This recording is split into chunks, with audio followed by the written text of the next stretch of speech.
Thanks very much. Our two speakers have provided us with a rich diet of issues to think about, and also been very disciplined, so we've got plenty of time to do it.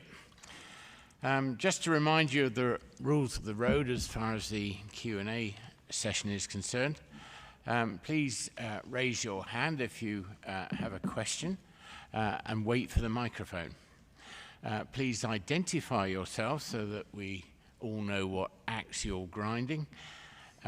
Please also keep your questions brief so that we can get through as many questions as possible. And could you also make it clear who you're directing your question at, either Sarah or Paul. Okay, over to you, ladies and gentlemen. The floor is open.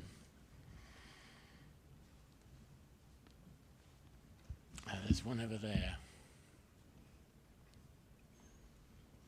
There's two over there. There's got the microphone over there, I think. The microphone is waving at us. Oh, really? Oh, right. Sorry. Okay, we'll shift over there. It's the visibility here is really hard to see, I'm afraid. Carry on. My question, sorry, my name is Lieutenant Commander John Potter. My question is for Professor Percy. I guess just in your last moments in your presentation, you were talking about the problems of navies and dealing with police issues. I guess I would first say that navies have a great deal of utility across the whole spectrum of conflict, of course, so I mean, they're not designed for that work. But in the absence of police resourcing to take on that task, I mean, who else would do that? Navies have always combated piracy, back to the days of sail, and possibly even back to the days of rowing around the Mediterranean. So I just wonder who else you would see that would take on that role. Well, I think that's exactly right, and I hope I didn't give the impression that I didn't think that navies should be doing it at all. I think my worry is how much have we thought about the fact that navies are doing it, because navies have countered piracy forever and ever, but not as much in recent years. So is our apparatus correct for doing it? Are there ways, if we are going to have navies take on this role, because you're quite right, I don't see that there are very many other people who could do it. Are we equipped the right way to do it? Have we thought through the policy consequences of doing it? And are there ways that we can do it better? I think those are the important questions. And also, I think the costliness is a big, big issue. I mean, I think in my presentation on Monday, I worked at that per incident, the cost of countering piracy is in the order of, I think piracy as a whole costs about vast quantities of money. I can't remember my numbers off the top of my head a year, but per attack, that number has gone up because, of course, piracy attacks in Somalia have gone down. So are there less expensive ways we can think of doing it that maybe involve different types of Navy approaches or maybe don't involve Navy approaches at all? It's hard to see how in the Indian Ocean case, though, given the lack of capacity in the neighborhood, that it would be any other way.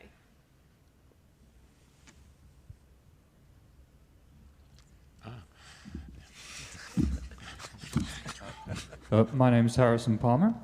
I noted Paul Dibb's comment about how much of the ADF's acquisitions that are coming up don't really have plausible justification. I'm reminded about the British military establishment's response to Liddell Hart's arguments of building the tank back in the interwar period. Should we be concerned that there's a similar culture happening in the modern day ADF? Like, are there vested interests, or are there people who are so attached to precious traditions that they're not looking towards the future in terms of what really we strategically need? I'm just wondering, do you assess this as being a cause of concern for the ADF or modern military establishments? Thank you. The way in which, in my experience, force structure decisions are made are naturally incredibly complex. They involve risk management because no strategy is risk-free, and governments need to understand that. And of course, when push comes to shove, they involve huge amounts of money. I mean, $1 billion here, $1 billion there, sooner or later you're up against extremely serious money, the sorts of figures I mentioned. I used to chair the Force Structure Committee when I was Deputy Secretary, with the Vice Chief of the Defence Forces, my deputy, and the service chiefs or their deputies in that committee. And the other part of my portfolio was Australia's defence intelligence collection and analysis, including the equivalent of GCHQ, and the issue of strategic policy. Frankly, those latter elements are the easier part. They're not easy, but intelligence assessment and inputs and developing strategic policy, if you've got the right sort of people, and we do have the right sort of people, by the way, they're relatively straightforward. It's the jump from intelligence and strategic risk analysis to force structure priorities and determinants, where the vested interests, and they're not just military, they are, of course, the people who are the warriors, naturally need the best equipment. The problem is that often the last 10% of performance of any advanced military equipment accounts for a very serious part of the total cost. And I think what we're really bad at is not only assessing, you know, are these submarines we're going to acquire going to cost 10, 20 or $30 billion, and that of course depends on size, range, endurance, weapon system, combat systems, sensors and so on. But we're, in my view, and I stand corrected on this, I think we're poor, and I think the DMO is poor, with its $10 billion annual budget, at assessing the through-life sustainment costs. They are the real costs. I mean, the rule of thumb is that, particularly with advanced high-technology equipment, the through-life support costs, maintenance and so on, is 2 to 3 times the cost of the acquisition. So just let's say, for argument's sake, the 12 new submarines would be about $30 billion acquisition. Well, through the life of those submarines, 30 plus years, you're looking at another 60 to 90 billion, and before you know where you are, guess what? You've just gone clean over $100 million. And the opportunity costs of that for any government in terms of health, education, disability insurance, dare I say, universities, are not trade-offs that I think governments are good at. I think we're getting better, but the answer to your question is, I don't see sort of, you know, dark plots in these decision-making processes, but I do see in our current defence bureaucracy, it's always been the case, a ponderous bureaucracy, both civilian and military, and it's getting worse. And do you remember I said that the running costs of the day-to-day running costs of the Defence Material Organisation at about $850, $900 million a year is as much as the entire budget of the Department of Foreign Affairs to run our entire foreign policy and diplomacy overseas. And there's something wrong there, Jeffrey. Okay, Good morning, Drew McKinney, RENC Wilderness Board, and also ENS International in industry. I wanted to resonate, Professor Dibb, on your opening comments about resourcing and the required level of investment capability required in the north.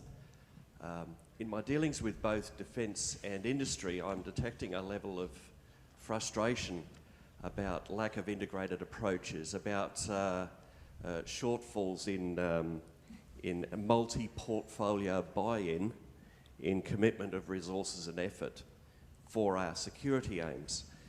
How might we do better to reframe our defence and maritime strategy to gain required government investment and industry support in a broader multi-portfolio fashion outside the defence portfolio?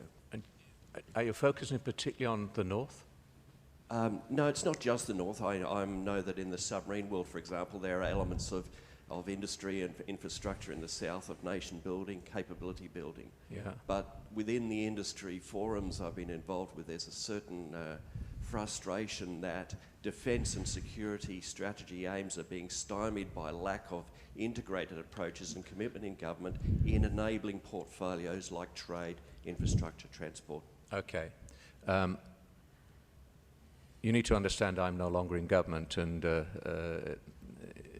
so that's a qualification. I think by and large in the national security realm, since I left government, the whole of government approach, it's a phrase I hate, you know, whole of wholeness, is a lot better than it used not to be in the intelligence, national security, defence and foreign policy. But on the industry side, and just let me declare a conflict of interest so you know where I'm coming from.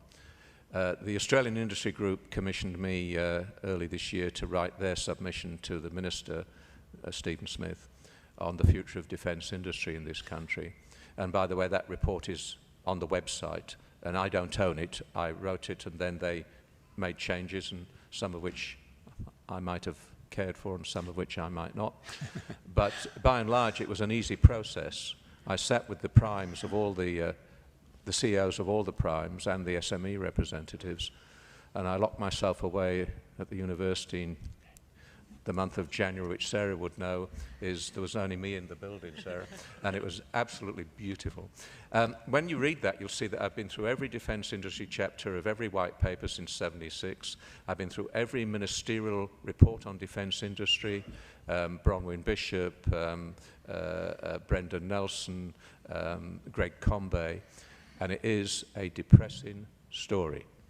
I know there are views about defence industry, but the fact is, if we are to be more self-reliant, not self-sufficient, but more self-reliant, we need indigenous capabilities here. There are limits. We're not going to build aircraft, but we are building warships and so on. I know there are judgments about the opportunity costs of that, and we need better and a more informed and balanced debate. We need to be able to change equipment. Even some of the equipment we get from our closest friends and allies, as some of you know, doesn't necessarily operate in the different salinity, sonar environment, radar environment, infrared environment in our north. I think the issue of industry is one where governments need to decide, as they are with the motor car industry, do we want one or don't we? And stop messing around. And I'm sick of hearing governments of both persuasions say they're going to level load the orders, so there's no valleys of death, you know. They're going to establish strategic priorities, which I've been working on and off for 20 years. And we should have a set of strategic priorities for industry, you know. And let me name some. You heard me say anti-sonar, radars, you know, signal processing, combat system development. So look, it's not a good reply, but there is an issue, frankly, and I noticed Minister Johnston on Monday here, and I've been impressed by his attendance at this conference and at other functions in the last 3 days. He's criticised the previous government for having a distant defence relationship with industry, and Smith used to say he was not the Minister for Defence Industry, and you know what he was saying. But however, Senator Johnson says they're going to have a partnership agreement. Well, we'll see, because I've heard that before. There's a question over there on the left. We'll come back to you. Good morning, Commander Guy Blackburn. For Emeritus Professor Dibb, you defined for us the Indo-Pacific region, you defined for us our immediate neighbourhood, but you used the term our region to include places like Korea, Southeast Asia, South Pacific. The term our region seems to lead a little bit to game theory, on both tracks of dialogue. My question to you is, what do you define as our region in a time of fiscal austerity? It depends whether you're looking at it from a foreign policy, national security, or defence point of view, and those obviously overlap. But as a former defence planner, I tend to think, unlike foreign policy people who wave their hands about and don't realise the cost of the wave, I do some work for them, so it's all right. I tend to think in terms of what is the primary force structure determinant? Let me repeat that. What is the primary force structure determinant for the ADF? And it's this. The defence of Australia, which means focusing on the north and our northern approaches, sea, air, and so on. Bases, facilities, weapon systems are optimised for operating in that, you know, unique signature environment in the north. And we've got to do better at that, and this government, I believe, is saying that. The second part is, it's our immediate neighbourhood in Southeast Asia, but as a primary operational area, the force structure determinants must adjust now to the Indian Ocean, but not all of it. I mean, really, for a defence force of 59,000, do we actually think, you know, we can manage the whole of that ocean? And from my point of view, there is no such thing as a single strategic entity called the Indo-Pacific. And I had a bit of a hand in the 2013 white paper where we got some qualifications into it as an emerging, nascent concept. So if the primary operational area is going to be the Eastern Indian Ocean, and it's clearly got to go out beyond Cocos Islands, the whole of the Southeast Asia, including the South China Sea, the Pacific, South Pacific out to at least Fiji, and the Southern Ocean where we have major territorial claims and issues, that, as I've said, is about 20% of the Earth's surface. I mean, is that a challenge for a defence force of 59,000? I think so.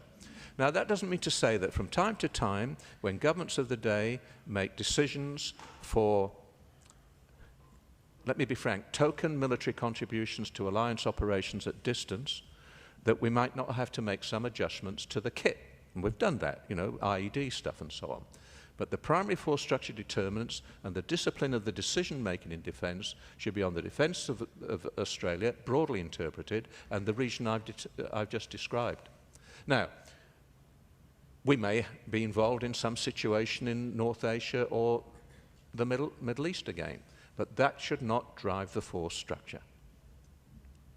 I have 3 questions already lined up. First, second, third. Thank you, sir. My name is Captain Bill Miller from the U.S. Pacific Fleet Plans and Policy. And I have a question in terms of the agreements on avoiding incidents at sea. I'm involved in the Western Pacific Naval Symposium's Code for Unalerted Encounters, or Unplanned, according to the changes that we are going to be proposing at the next symposium. And I'm wondering, what is the best forum for advancing multilateral agreement at sea? Because I'm aware of several efforts. Ours with WPNS has been ongoing for quite a while, has existed for 10 years. And then there's some other ones that are beginning as well. And which is the best forum to give it the right amount of gravitas and to get it out there and get it used? Yeah. By the way, I'd like to have a discussion with you afterwards, if you don't mind, because I'm interested in the Western Pacific Naval Symposium, and I'm acutely aware I may be missing some information. You know, I don't have 2,000 staff working for me any longer. There's me, Paul Dibb, end of story. I think I'm aware that in that dreadful acronym, the ADMM+, isn't it awful? That's frightful. That a lot of people think that's where the progress could be made. That's where, for the first time, defence ministers of 27 of the ASEAN group and the ASEAN Regional Forum are meeting. I think they're now meeting. Is it every 2 years? It used to be every 3 years. They've had a meeting this year, and that should be the professional area where defence ministers and their advisors, people like you, should be able to develop it. And I think there's some strength in that. I've got one qualification, and please, people in uniform, forgive me for saying this. This is not just a technical naval matter. This is a matter of high policy. This is a matter of high policy, because we're trying to avoid the use of force either by accident or by design. And I think the risks are palpable right now in the East China Sea, the South China Sea, and other places. And some of it, by the way, will involve allies of the United States, like just look at Japan and South Korea and Dr. Takashima. I mean, really, really. I don't think my personal experience is, and I was in on the ground with the ASEAN Regional Forum when Gareth Evans was Foreign Minister to provide him with some documentation about confidence building. And Gareth and I actually proposed in 1994 avoidance of naval incidents at sea agreement. And here we are, you know, 20 years later, and we've gone nowhere. I think the ARF and ASEAN can't handle that sort of stuff. The East Asia Summit is where the throw weight is, and they may be able to handle it. But my bet is that the ADMM Plus might be the way to go. And my experiences in the ARF Expert Known at Persons group is I've tried for 5 of the 7 years to get a discussion about this subject, and certain countries have ruled me out of order. I can't even get a discussion. And since I'm still holding the mic, I'm going to quick follow-up. Do you feel, though, that it seems like from your comments that this needs to be a regional as opposed to a worldwide? I'm aware of some efforts that are trying to make this a worldwide approach. Do you think it's better to focus on the regional? I do. You may well be better informed. My instinct is we've got to be careful not to bite off more than we can chew. I think some other views are that we should just go bilateral. Why can't the Americans have such an agreement based on the Soviet one or the Japanese-Russian one with China? Why can't the ROK, for heaven's sake, have one with Japan? And I'd be interested in any views others have on that. My instinct is it's serious enough in our region, this quintessential maritime region where, half the world's maritime trade, you know all the figures better than me. I think 2/3 of our exports go through the South China Sea or just to the east of it. So I think multilateral, and my bet is, and I stand, as I say, corrected on this, the ADMM+, this will be a test for them. Can they come up with something concrete or yet more talk shops, more endless talks without making decisions, about which, frankly, the ARF is really good at. You've been very patient over there, so over there, please. Thank you very much. James Dedarian from the Center for International Security Studies, University of Sydney. And the question's directed to Sarah, who I think rightly points out that academic institutions notoriously lag behind changing world events, particularly security ones. We need multidisciplinary approaches and multilateral responses. But my question really is, what happens when you begin to securitize some of these global issues? Does it inevitably lead to a militarization of them? And by that I mean, if you have a blurring of the military and policing on a landmass, meaning a nation state, you do have some judicial constraints. In the United States, posse comitatus, even though it's been eroded by 9/11. But on the high seas, you don't have those norms, those regimes. And we just saw a case where a Navy believed it was its right, its obligation, to go in and snatch civilians from another state, before they've been, properly probable caused. And they're right now floating in a brig somewhere in the high seas, and we don't know what norms and regimes are constraining extrajudicial behavior. So my question to you is, if you do securitize, militarize in the high seas, what kind of constraints that nation states have put in place, constitutional, judicial ones, do you see operating? Well, I think that unfortunately, once you securitize things on the seas, a militarized approach becomes almost inevitable, because how else are you going to deal with something which occurs on the high seas? I think it's not quite right to say that there's a complete absence of judicial or legal mechanisms, because of course the UN Law of the Sea it's a very robust form of international law. And it doesn't necessarily speak directly to some of those issues, but it does provide an enormous amount of guidance. And actually, if you look at the way laws shape behavior, every single maritime actor in the world is heavily influenced by the law of the sea, just by the division between exclusive economic zone, territorial water, high seas. So, and people who are operating at sea are often highly aware of those constraints. I think the example you bring up is a particularly interesting one, because it may be, and I'm not a maritime law expert, but I suspect it's an area in which the law doesn't say anything, but the law on piracy, for example, says an enormous amount about when and where and how you might go about doing these things. Ewan Graham. Thank you, Chair. Ewan Graham, RSIS, Singapore, and formerly a student at SDSC when Paul was head. My question goes primarily to Paul, but if Sarah wants to have a comment on it, then please, by all means. Paul, I just invite you to relate the capability side. Paul, if I could ask you to relate the capability side of your presentation with the engagement part. I suspect that the capabilities, in maybe an unintended consequences, may drive the type of naval engagement that navies do. The ADF is undergoing a major change. Certainly, if the submarines happen, that's going to rule out many conventional types of naval diplomacy.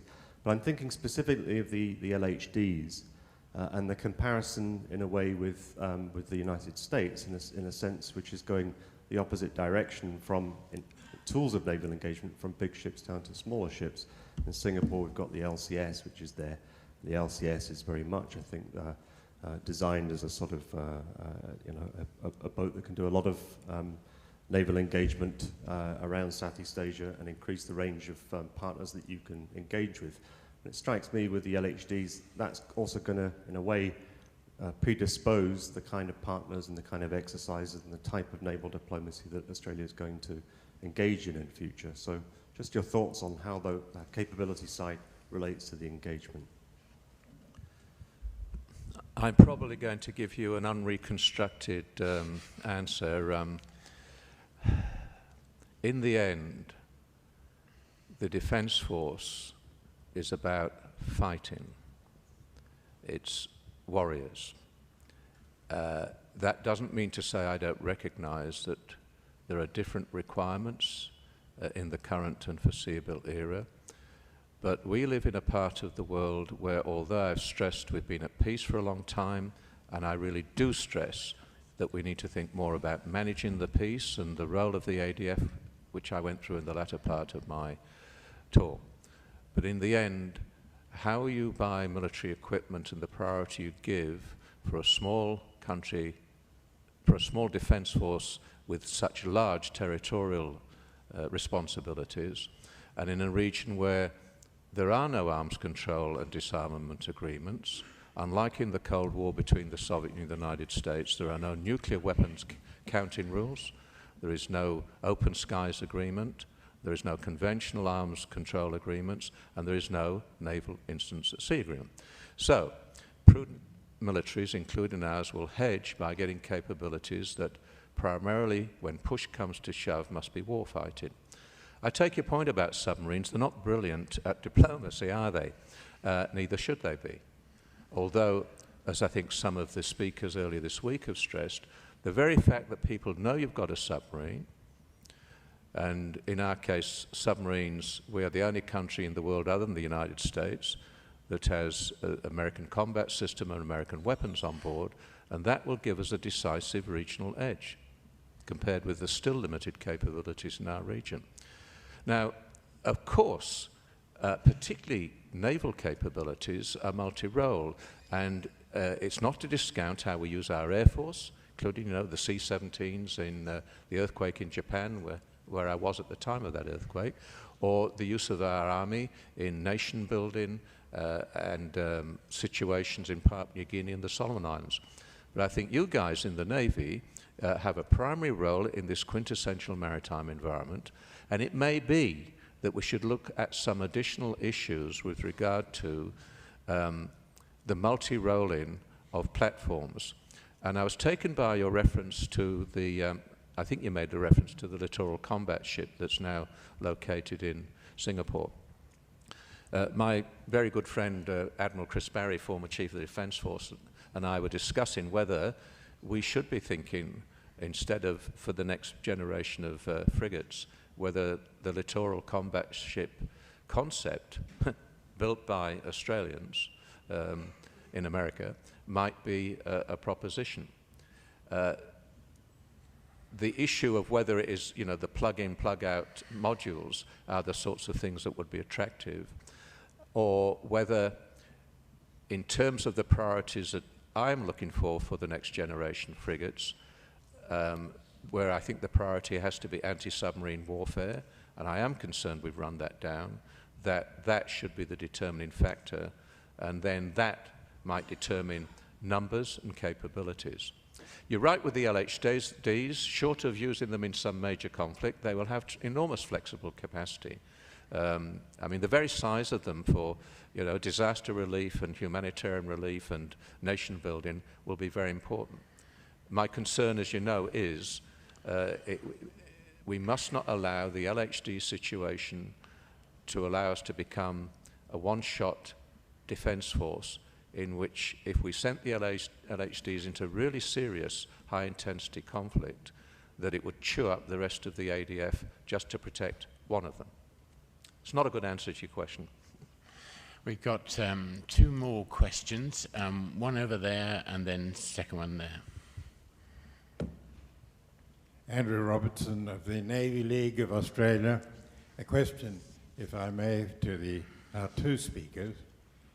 Given the rundown we've had, of course, on the financial situation of Australia, but also the tremendous developments that are going on in the oceans around us, whether it be the questions of the boat people, whether it be the questions of fishing, of pollution, of the southern oceans, or whaling, or any other of the things which are now beginning to press on our decision-making.